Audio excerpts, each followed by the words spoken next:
Oke guys, selamat siang, kami YouTuber Mitra Pendidikan.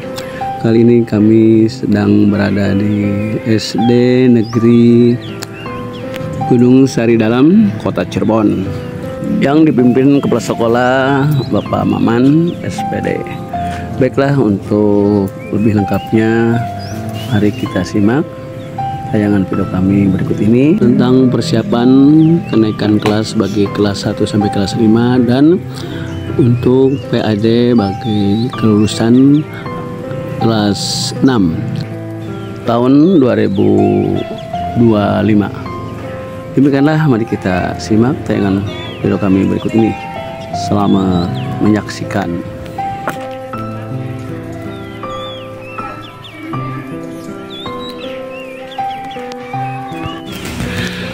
Baiklah Kang, selamat siang, kami YouTuber Mitra Pendidikan.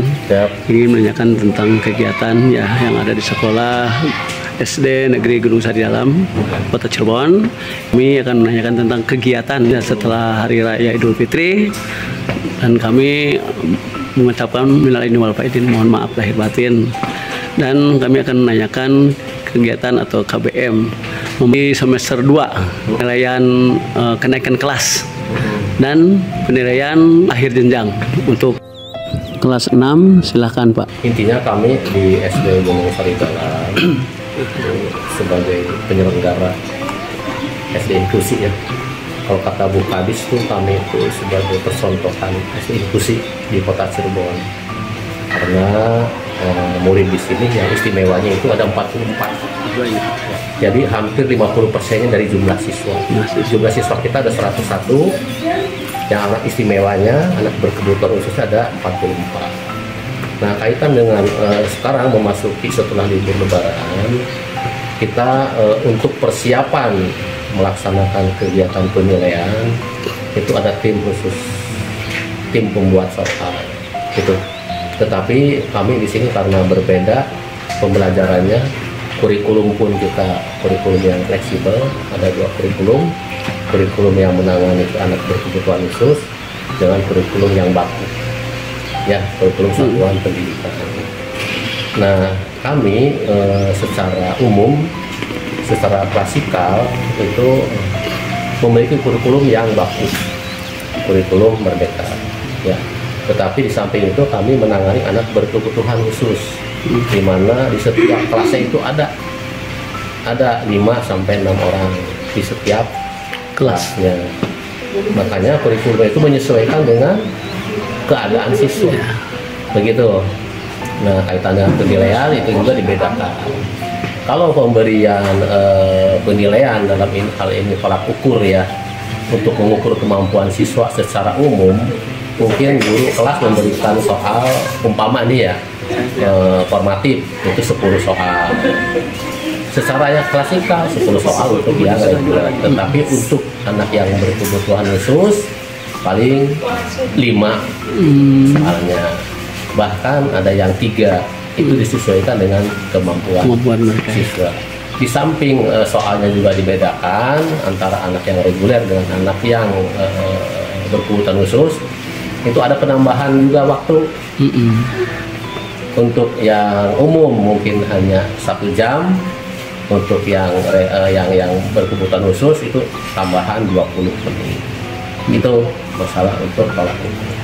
Terus untuk mana yang kelulusan programnya, yang nanti kelulusan sama nggak? Untuk kelulusan itu sama. Kita punya kriteria kelulusan. Ada kriteria kenaikan kelas, ada kriteria kelulusan. Kalau kelulusan kan kita udah ada ininya, udah ada tolak ukurnya per mata pelajarannya, itu indikatornya berapa.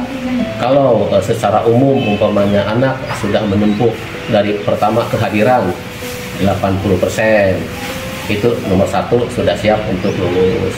Baru yang berikutnya ke penilaian. Termasuk yang kebutuhan khusus? Sama secara umum. Dalam hal ini secara aturan itu sama, cuman yang membedakan itu kurikulumnya pemberian materi terhadap siswa itu dibedakan.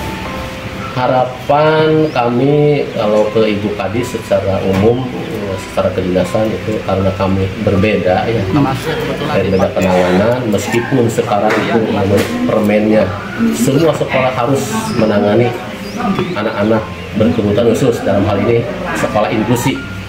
Tetapi kalau di sekolah yang lain mungkin hanya 1-2 orang. Kalau di sini yaitu dari 101 yang ABK-nya ada 44, hampir 50%-nya.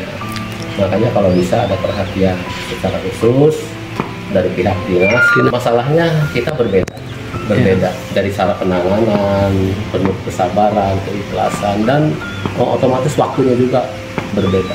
Ada penambahan waktu yang diberikan untuk membimbing siswa. Baik. Oke, terima kasih Kang. Wassalamualaikum warahmatullahi wabarakatuh. Waalaikumsalam warahmatullahi wabarakatuh.